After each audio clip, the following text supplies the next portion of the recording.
Humanists Take on the World, Episode 7, Secular Student Alliance with Kevin Bolling.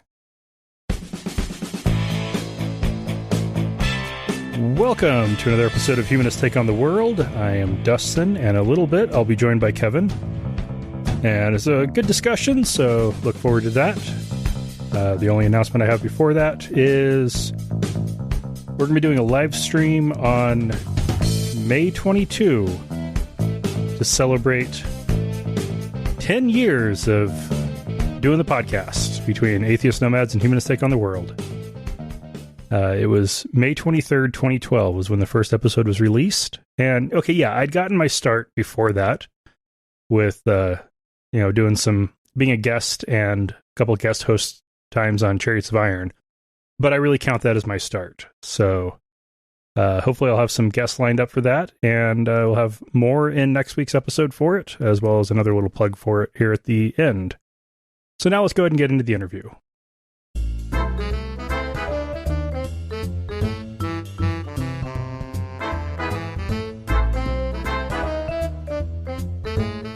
We are now joined by Kevin Bolling, the Executive Director of Secular Student Alliance. Kevin, welcome to Humanists Take on the World.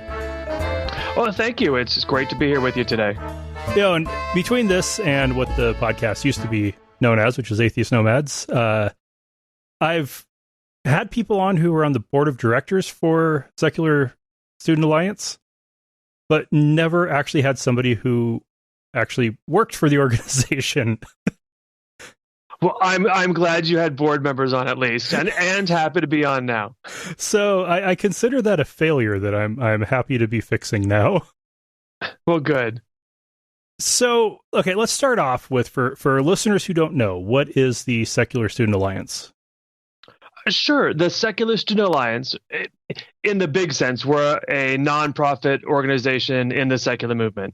But what's really important is we work with students, so middle school, high school, college students all across the country. And so we're obviously working with non-religious students, although we do have religious members, and they really are facilitating their own programs on campuses and at schools all across the country. So they're registered student organizations. So they design and develop their own programs and meetings, and then really what they're going to do to impact the campus. So whether they're having philosophical discussions or doing community service projects or just raising awareness, like with Ask an Atheist Day to help normalize non-religion on campuses, the path is really open to whatever they want to achieve with the individual organization on their campus. And as a national organization, we're here to help them. Yeah. And, I'm sure most people who have any real knowledge of the organization mostly know about the college groups. I know I've done a little bit of work with the local one here, a few years back. And it's with college groups, you get the interesting issue of people who are there for 4 years, usually aren't active the first year with stuff, start getting interested second year, might get actually involved actively third year, and then are checked out the last year. I've seen the Boise State University Secular Student Alliance group be reactivated and then get passed off to a new, generation for college students. That's every 2 years realistically. And then go back to being inactive and then try to come back. And how often do schools do that? It really depends. And so, and we've had schools we celebrated, a couple years ago, our 20th anniversary as a nonprofit organization. But CASH, which was the atheist student group in Minnesota, at the University of Minnesota, existed longer than we did. So it really is going to depend. The University of Ohio and where was the start of SSA had been in existence for years and years and years. So it's a variety. And we looked at some of our data and what we can do to really help students. And there were sort of two important sort of time periods. And you sort of mentioned this a little bit, hinted at it. Year one, so the first year that they start, is obviously super important. And we found that the quicker we help the students start a chapter, the more likely it's going to start. So, if we can often help a student get a chapter up and started on their campus in 2 weeks. depending on what happens on their campus and what the policies are. But yeah, that's our goal, is to get them, while they're excited and energetic about it, is to get them going. So we know that year one is really important. So that first year, that first summer coming back in the fall is crucially important. So we really help them set up, what is your transition for your leadership, or what are your plans over the summer? Here's some helpful hints on what to do. So we have our top 10 hints and tips on getting through the summer of your first year. And we know if we get them through that first year, the likelihood that they'll be there for 3 years is really positive. And that's our next big movement, is 3 years. And that's typically when you see it, you hinted at that big leadership change. And if we get that past that, likelihood that they'll be there for 10 years. Okay. Yeah. So if you can get one leadership change, you're probably golden. That's usually what it is. And so, yes, we do a lot of emphasis on that the first year, and then the big leadership change. And we're always asking, who's your new leaders? Who's your new leaders? And we develop some rituals to help that. So one, rituals are a good thing to help us recognize and celebrate. So we have new member ritual, and we also have a new leader ritual. So where they actually get SSA lapel pins, and we want them to be recognized and those sorts of things. So all things that help us help them, and just really through the cycle of what it means to run any organization. All right. How does that work with high school and middle school? High school and middle school, there really is a lot of assistance and parental involvement.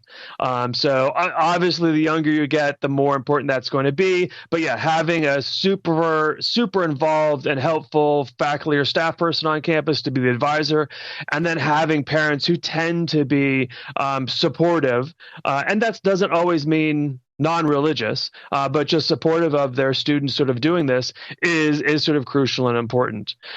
So we have found that interesting side story is we actually in Utah, which not too far from you, we actually had a student group there who said, hey, can you send us some? We have a bunch of stickers that we send them. Can you send us some more LGBT stickers? And we're like, sure, happy to, because the gay group on school, they had their table right next to theirs, and they actually wound up. So they said, hey, can we do meetings next to you? Like, can we have meeting rooms next to you? And some of the gay students actually told, we're like, oh, we're going to this meeting, and then would actually go to they're going to the atheist and non-religious meeting, but they'd actually go to the gay one, because that's just how that was the easy way for them to play cover. And we're like, then our group was like, we're happy to do that. We get it. Was that Salt Lake specifically? As I was saying, I was trying to remember what school in particular it was, and I don't remember. But we were, because it's a high school, so I don't remember which one it was. Yeah, because Utah, like most states, the big cities, way more liberal and less religious, and the hinterlands are way more conservative and more religious. And in Utah, the hinterlands are just Mormon. Exactly. But our chapter in Ogden, Utah, we had 150 members. I mean, it was huge and super, super active. The state university there. Yeah. Absolutely. All the kids that didn't want to be at BYU. Exactly. All right. So then, high school, middle school, that sounds like, do you ever have cases where the kid is interested and the school administration says, oh, hell no? Typically not, oh, hell no. They typically will create barriers to where it just makes it difficult for the student to start the chapter. And oftentimes I think they will wait, the student will eventually graduate before they're able to start it. So putting up weird, like we're only starting new student clubs at certain times of the year, or putting weird requirements, telling the students about weird requirements that don't exist for other student clubs. And I think once we find that out, we're really good at working with the student to sort of build a case to go, hey, two other clubs started. Why can't we? And usually when that's pointed out, that moves forward pretty quick. We also are very fortunate that we have the floor of lawyers at the Freedom from Religion Foundation, who, whenever we have a problem with a public institution, are always more than happy to help. And I would say 99.9% of the times, one of the letters from the lawyers at FFRF pretty much does that. But occasionally we do have things. I will say we're seeing it less and less, which is nice. Right. So I think schools know if we have student groups, we have to allow all student groups at public institutions, which is what it's supposed to be. Yeah, I had a case when one of my nieces she was going to start 8th grade. And it was a new school for her, and we had a family rafting trip, and the driver of the shuttle van was a youth pastor who expressed a lot of interest in her, and then found out what middle school she was going to be going to, and said, well, he would see her on like Wednesdays at lunch. And I got home and called up FFRF, and they sent a letter to the school district, and the school district said, we had no idea this was happening. It will not be happening. Yeah, and when they work with you and correct the problem, that's great. Yeah. Yeah.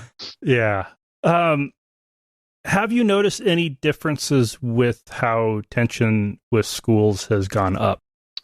We have, and it really started a few years ago, and we really call it the Trump effect. And it's where primarily conservative religious students just became super aggressive and felt like it was their duty to make sure that you knew what religion they were and that they did not approve of yours. And at Clarion University, we had a conservative religious group actually report our students and saying that they were harassing them and doing all these weird things. And our students were like, what are you talking about? And so there was a little hearing on campus with the student government, and our students brought in, they were like, well, no, that's actually not what's happening. It's the other way around. And here you can see, here's pictures where you can see where they've written on our flyers, and they do with chalk on the sidewalks. And you can see the messages, the not nice messages they wrote on the sidewalks next to our, defacing our messages and those sorts of things. And that particular chapter has a great relationship with Campus Crusade for Christ. And so the students from Crew came in and said, no, the SSA students are good. The other one, the religious group, is the one that's causing problems. So they actually came up and stood up for our students. Wow. We're like, no. Yeah, they're the ones.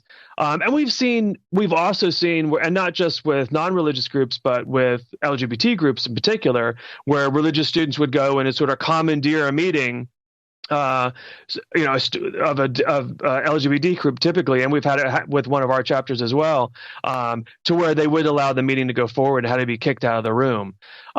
So that's been so we've sort of seen those things taking place. I would say since students have been returning back to campus sort of post-COVID, it's been a slow roll back into school. We have not seen as much of that, and it's been nice. All right. And middle schools and high schools, has it been any harder post-COVID?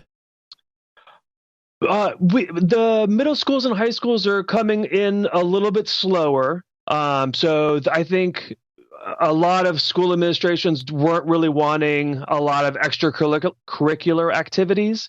And so we've seen a growing interest definitely from high school students specifically in wanting to start chapters. But obviously the college and university, we've seen a lot more activity there this spring semester. Right. Yeah. Around me locally, the school district one over to the west is the West Ada School District. And one of the board members resigned because of death threats. Oh, wow. Like way too many death threats. And that was because she was wanting to support COVID mitigation efforts, and people were willing to kill her over that. Yeah. It's interesting. We think we want to protect our kids, and we should be using the best science possible to do that. But everyone is obviously, not on the same page in the United States. Yeah. All right. So then, All right, so college groups are starting back up. Still slower though, right? It has been slower. We were really expecting, sort of coming out of COVID, that last fall would be sort of a big turning point with things becoming a little bit more normal on campuses. Of course, Delta hit, and that really changed things. And I will say, our chapters that were back on campus and tried to start, almost to a T, all actually wound up just failing. So I think just coming out of COVID, all that energy, I think there's this huge fatigue. And so we really were surprised about, and even some of our super strong previous chapters really had a lot of trouble. They're in the process of restarting now, and we actually just did a huge outreach to 1.4 million students all over the United States. So yeah, we looked at the largest 5 public institutions in each state. And so we requested, Freedom of Information Act, their student directory information to be able to individually outreach to all of the students on campus. And so obviously we're getting religious and non-religious students in doing that. So we were trying to be very respectful. But for most instances, we emailed the entire campus, which the message just about, obviously about, well, primarily about non-religion and the growth of non-religion among students. But then, of course, also about SSA, and if you wanted to start a chapter, and the variety of services and things that we offer, and scholarships and conference and those sorts of things. So it was, in the large sense, it was a huge campaign to help normalize non-religion even more for college-age students. And we know that, Ryan Burge's sort of last data was that almost 50% of young people nowadays are non-religious. Yeah. Man, top 5 public schools in every state. That's out here. That's there aren't 5, unless you're including community colleges. We did not do community colleges, but and so some states were a little harder than others. Like Idaho, there's 3. Yes, Oregon, I think, is 4. There's the state universities, but there's also still public. There's in some cases, I'd have to go and look and see if our list specific. But that was our goal. But is to look but if there's not 5, then you just get all of them. Yes. Literally hit every single public university student in a state, and that's awesome. So and like in a state system, yes. Yeah. that's awesome. Do you have campuses on community colleges? We do. So we were really open to sort of anywhere students are, we're able to do that. And we often had there's one outside of Phoenix in Arizona that starts with a G. I can't remember the name. That recently started up. Yes. So just recently starting up. We do PCC, Pasadena City College has had a strong chapter for a while. But we are at community colleges as well. All right. I know there was one group at the community college in Twin Falls, Idaho, a few years back, and that's got to be a lot harder if people are only there for 2 years.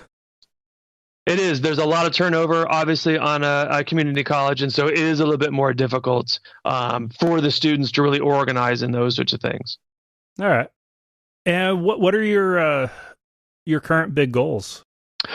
Organizationally, we just did a 2-year strategic plan, sort of coming out of. We actually were just starting the process before COVID, and I think we did our first meeting in January, and then March is when sort of the virus decided to just go everywhere, and so we decided it's not a good time to do a strategic plan. So we did a plan for what we thought COVID was going to be like, and not fair to the strategy at that point. In retrospect, or I guess as far as we know, possibly in the middle of it, perspective is your plan needs to be at that point, don't die. Well, if you just don't die. Well, I think the interesting thing for our students in particular is about 80% of our students come from religious families. So when religious students went home to their religious families and religious communities, they still had all that support, and we're in a, we're in a supportive environment. When our non-religious students went home to religious families, and oftentimes who don't know that their students are now non-religious, they lost all of that support. And so we completely flipped all of the programming that we did and just started, I mean, like everyone else, but just offered just a ton of virtual programming. So webinars and educational stuff and social stuff. We would come on and just hang out and talk about, just talk like what's going on, just share what's going on, ask questions, those sorts of things. We played games online and really tried to take that sense of having sort of that family, that friends group on campus, this sort of close-knit group, and really had to, as best we could, try to do that virtually to where people knew they still had support and those sorts of things. And we kept our membership open and had students joining who had never been in on campus SSA and were just like, I'm non-religious, I don't have anyone else near me. And we were just sort of that outlet and resource for them to be able to have that sort of connection with anyone who was sort of was like them. So that was a sort of a huge thing for us over COVID with the social distancing. All right. And so to your plan. It's sort of a short one. We recognize we want to do a longer strategic plan when things get a little bit more normal. But our big focus really is outside of that is really just helping make sure that we are providing the resources our students need, providing them the best services that we can to get up and running again. As I just mentioned, we just sort of finished that big outreach.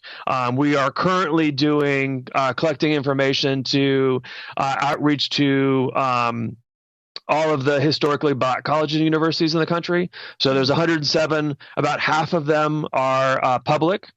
So being able to do specific outreach to the public schools and then doing a very modified, actually trying to work with the chaplains on campus for the private institutions, because most of those are religious.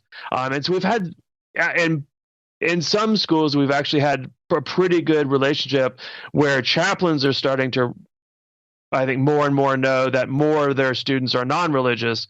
And so they're going, I need to be providing services for them too. So proactively, some good chaplains on campus who are looking to do some outreach and those sorts of things. So that's good. And then, so next fall, we'll actually pick more institutions to do, just sort of continuing the outreach and build sort of our base and the number of students who are starting chapters and those sorts of things. So a lot of work on our part, but we are happy to be doing it. Yeah, very nice. With the religious schools, because I went to Adventist schools where an SSA chapter would be very, very not allowed. I ended up being involved in a Facebook group for a while after I'd left that was the unofficial kind of SSA-like group, and reached out to one of my old professors there to see what would be the chances of being able to get this actually going as an actual official club, and the answer was basically hell no. And right before COVID, we were actually seeing a big increase in the number of chapters, our chapters, starting at religious schools specifically. Fordham University in New York has had a chapter running for a while now, even through COVID, and in part sort of challenging the university's policies on not having birth control on campus or abstinence only sex ed education. Women's hygienic supplies on campus and those sorts of things. Baylor University, Baptist, Waco, Texas. Our chapter did not make it through COVID, but we're working on bringing that back. But they were active for 12 years, and it was sort of at a Baptist university. It was sort of very much like you were saying, though. It was sort of like don't ask, don't tell. The university knew that they were there because they tried to start start an official recognized student organization. But part of their recognition process is you have to say that your student organization's mission is in line with the Baptist ideals of the university, which of course they could not say that. Yeah. So they would, and I went and visited them one year, and they weren't allowed to book a meeting room. They weren't allowed to do events on campus. So they had very creative ways of getting around doing those things. And so they met in the student union and just pulled all the lounge chairs and everything together and had their meetings right there in one of the lounges. So it was interesting as all the rest of the students are walking by. They would work with other organizations, sort of co-sponsor, doing air quotes there, events on campus, or philosophy professors who would sort of host discussions for them for the larger campus. One fun thing they did was every Easter they would hide Easter eggs around campus. And rather than religious messages, they would put some candy and just sort of not like sort of a humanist value messages, just everyone is good, you don't need religion sort of stuff. The university started catching on and would go around and send people early in the morning to go pick them all up before students could get them. And so our students would then do it the day before, do the day after. So they would just have sort of fun, sort of playing around and work, being creative and working out all the rules from the university. But yeah, they were there for 12 years. So, and we've got a student now who are working on bringing it back. Oh, wow.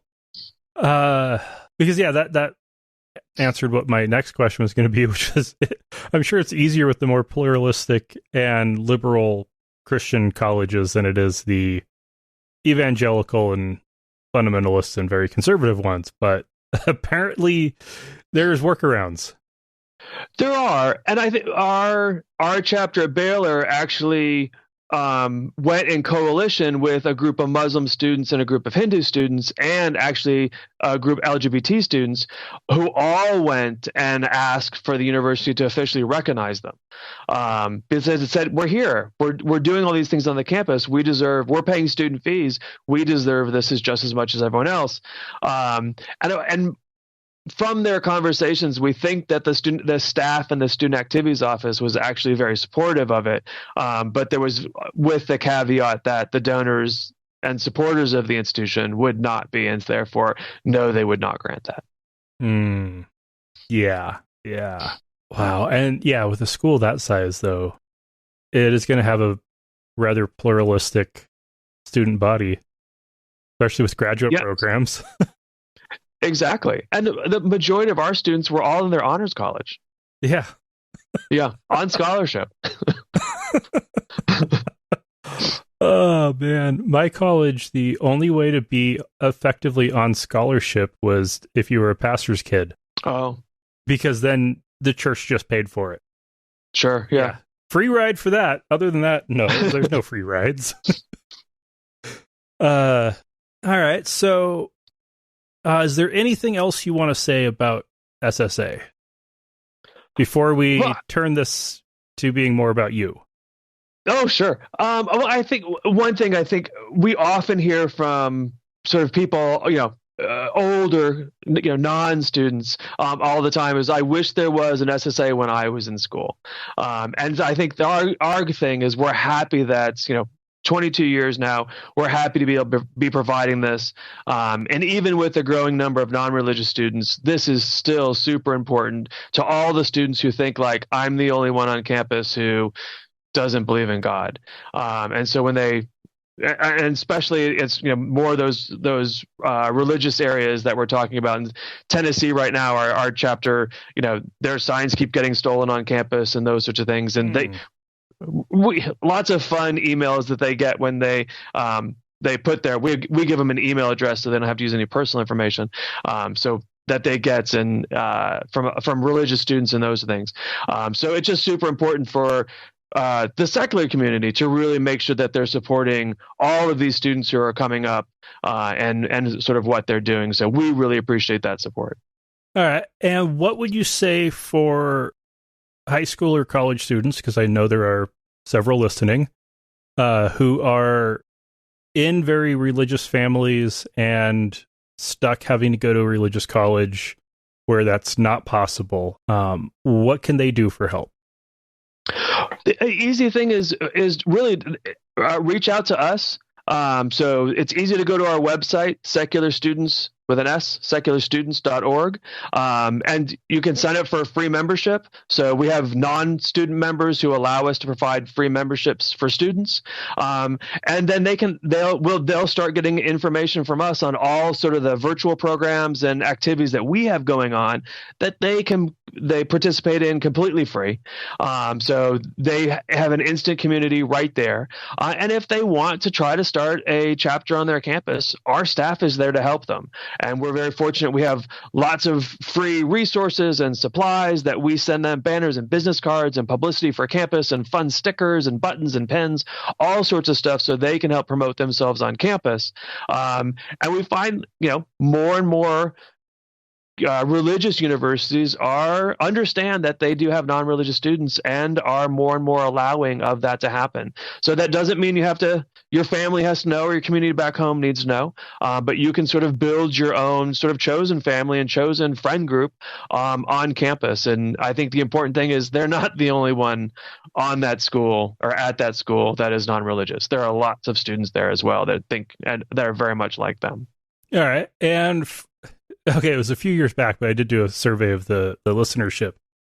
The average listener is about 40 years old with a household income of $100,000. Okay. To that person, what would you say? How can they help? Sure. The easy thing is please go to our website and hit the donate button. And a monthly or one-time donation to help students. Also, that's about that time is when people are having kids. So I'll do a plug for our sister organization, Camp Quest. So if you're looking for summer camp, great place to send your students for a non-religious and fantastic summer camp experience. We work closely with Camp Quest, but also. Yeah, I mean, if your student is interested in starting a chapter, middle school, high school, and college, we are here to help, and that's easy. All they have to do is, hit chapter resources, and they want to start a chapter. We get that email, and we typically are in contact with them within 24 hours. All right. Yeah, my daughter's 4, and so it'll be a while before she's goes to Camp Quest or is part of an SSA. So yeah, we do have there are after school programs that we sort of work with, and we actually have a high school curriculum for it's sort of a 15 week program, 30 minutes sort of lessons that the students can use and those sorts of things. So it's free on our website, and that works for high school and middle school as well. Yeah. So 4, you've got a little more time though. Oh yeah. Right now she's likes fairies. Yeah. There you go. So yeah, I'm happy to let that one just ride as long as it does. But yeah. So and then the COVID, the virtual programming. I'm sure there was some before COVID, but way more with COVID. Will that be continuing? We are continuing it. So we have found it's a great programmatic aspects for students who don't have a chapter on their campus and want to participate with a variety of things. So we will continue that as for those students, and really it's a lot of the webinars we have is sort of a broad interest, and so we have lots of non-students who join in as well and participate. So we also love that also. All right, and shifting gears, how did you get involved in the organization?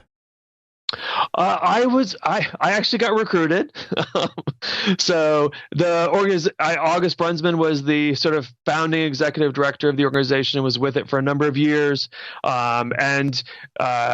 The board of directors was, it sort of as he was sort of announced that he was leaving, did a search, and I had a company they hired a search company who I'd actually worked with before in doing a search, and they sort of contacted me knowing my background, and they were like, I think I have a job you may be interested in. And so I was like, I've never heard of this before. So it was interesting. And so I think high school, I sort of figured out that I didn't believe in God anymore. And I have a lot of what denomination was your family growing up? Roman Catholic. Okay. I was an altar boy for years. All right. Yeah. And you said high school, you broke free of that. So after confirmation, in college. Oh, in college. Yeah, in college. So well, after confirmation. Yes. So you are damned to hell. True. Yeah. And if it existed, I know lots of people are going to be there too. Yeah. All right. So, and was it a religious college, or were you going to a public? I did public school. Yes. All right. And so, what was kind of the thing that set you off on not believing? For me, I think it was lots of little things that just built up. My mother, growing, I think being in the Catholic Church, my mother's not a quiet one, and the church's stance on women within the church, she was not very happy with, and so always let them know that, and so it's sort of a little bit was acceptable in our family to challenge the church and religion. Just I think from that, from that aspect of my mother. And I was sort of specifically remember taking a history class. It was world history, and it talked about the church's the Catholic Church influence just in world history and those sorts of things. And I remember sort of dawned on me that this has nothing to do about religion. This is really all about money and power. Just as far as the Catholic Church and the decisions they made and what they did. And so I was like, and so that sort of led me on, well, if it's not about religion, then what is all of these stories and those sorts of things? So it was sort of a slow burn. And then, coming out as a gay man and just the sort of the sort of vile stuff that the church has done against the LGBT community I think just the sort of the nail in the coffin and going, if you can't accept me for who I am, then just with everything else, I was like, I just don't have any more time to invest in this. And so it's really easy to go, it's really good. If religious people lived up to what they preached, I think it'd be a different story, but they don't. Right. So it's really easy to go, y'all are just hypocrites. Well, of course, if you look at the Catholic Church, they are very bizarre hypocrites in that, no, you can't have sex unless it's with an unconsenting child. You either have to be making babies, or you can only have sex with children. Like that's the making babies is the really important part. So yeah. The other part, let's be real. They knew they didn't like it. They hid it as long as they could. Oh yeah. Yeah. Been well known. I didn't know about the whole pedophile priest thing until relatively recently. As an adult, I found out about that. But like my father-in-law, he wasn't Catholic but had Catholic classmates, and they all knew not to ever be alone with a priest. That was common knowledge in the town in Iowa where he grew up. You don't ever be alone with the priest. Everybody talked about it. Wow. Everybody knew it. And you even go back to like Martin Luther's writings, and he actually wrote about priestly celibacy as a horrible evil because it results in basically pedophilia and gay orgies. That's paraphrasing the translation, but yeah. I was like, I agree that celibacy is probably not a good model. I don't know if it correlates to that. Yeah. So, all right. So then you left the Catholic Church and moved on with life. I did. How easy was that? For me, it was fair. It was pretty easy. So, I'm super involved in other things, and so I didn't really have much angst or problem in leaving the church. So I was the dutiful son going back to visit parents and going to church for a while, and then it was just y'all go ahead and go. I'm not going to go. And I think I did it a little bit for my grandmother because it made her feel good. It was no skin off of my teeth. So I, continue to do that, but then even stop doing that. So, and that's okay. Yeah. Well, and I'm sure leaving religion at the same time you're coming out as gay, that would open up for itself a new community. Definitely, yes. And what have you seen for religiosity in the LGBT community? I think you have two interesting things that happen. One, I would say that because of religion's intolerance and negative stance against gay and lesbian people, and now just how virulent it is against the trans community, I think the numbers of non-religion in the LGBT community is significantly higher than you see, obviously, in just general America. So I think that most LGBT people are not religious is a very easy statement. At the same time, in part, I also worked in part with in civil rights and sort of the fight of civil rights, and so it was also a time where it was intentional that LGBT groups were working with fair-minded, open-minded religious people to help move things forward and help change that community. And I think a good part of being able to move some things forward is those collaborations that happened. Mm-hmm. So I do, just my personal opinion is I do think the LGBT sort of civil rights community also needs to understand those partnerships with the religious organizations and religious communities is great. However, you also have a huge component of your population, and especially young people who are non-religious. Yeah. So at some point, you also have to acknowledge and embrace and programmatically move forward with that as well. And so that, I think, in part means leaving some of the religious programming behind. All right. Yeah.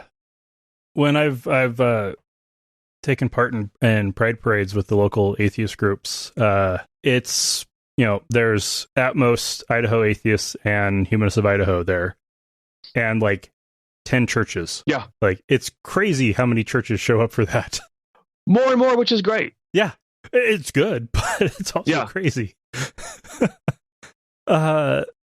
Yeah. So how much have you seen with, like, has the pace for religions moving along with gay rights, has that basically just tracked with the polling data for the U.S. in general? It's not something I specifically looked at. I think common sense wise, I think it makes. I would say there's probably a slight lag. Yeah. So where general population is going to be ahead, religious communities are come a little bit follow a little bit behind, and obviously the more conservative you are, the longer that stagnation is. And some, the Mormon Church, I think, just voted again this year, like the last 2 months, to again take a stance against same-sex marriage. Yeah, my expectations would be, United Church of Christ, that was an easy one. The more liberal Lutherans, that was an easy one. Episcopals was an easy one.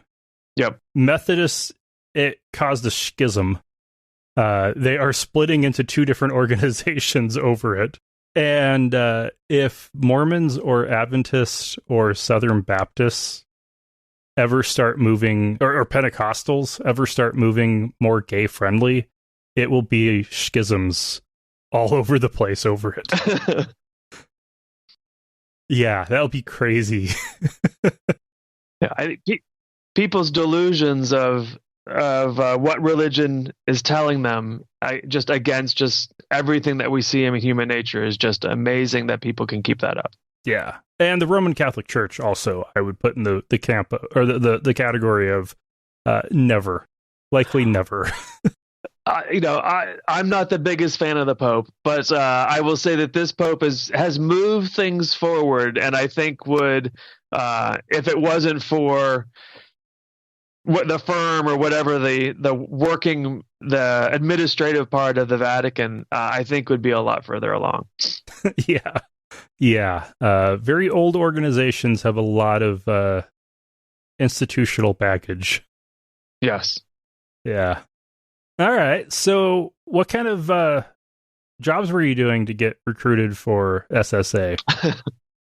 I have my master's in education in student personnel services. So to specifically work at college universities with students and doing leadership development programs and activities and like student organizations, Greek life, and those sorts of things. So I did that for 15 years.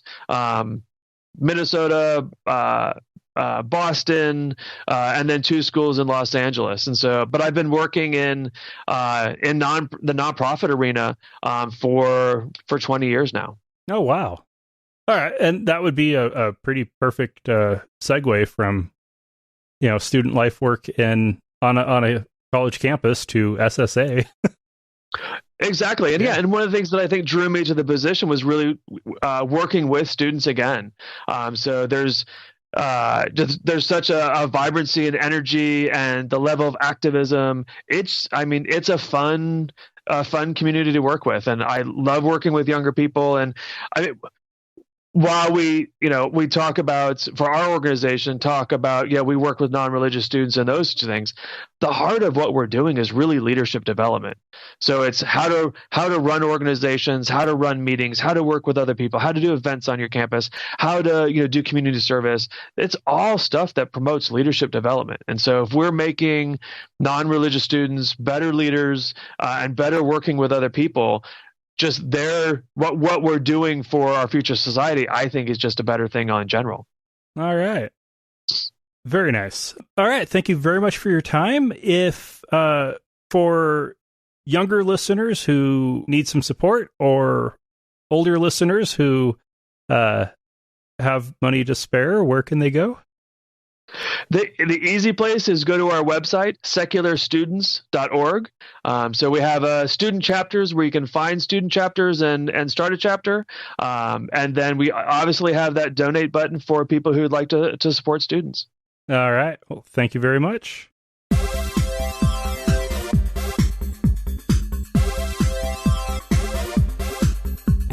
Well, I hope you enjoyed the interview. So yeah, as a reminder, we've got live stream coming up on May 22 to celebrate the 10 years of doing the podcast.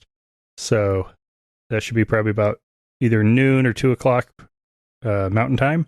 And we'll have those details lined up by the next episode, which will give you almost a week notice. And you'll also be able to find the details as it gets closer at htotw.com/live. We do have a voicemail from Robert. I'm going to go ahead and play.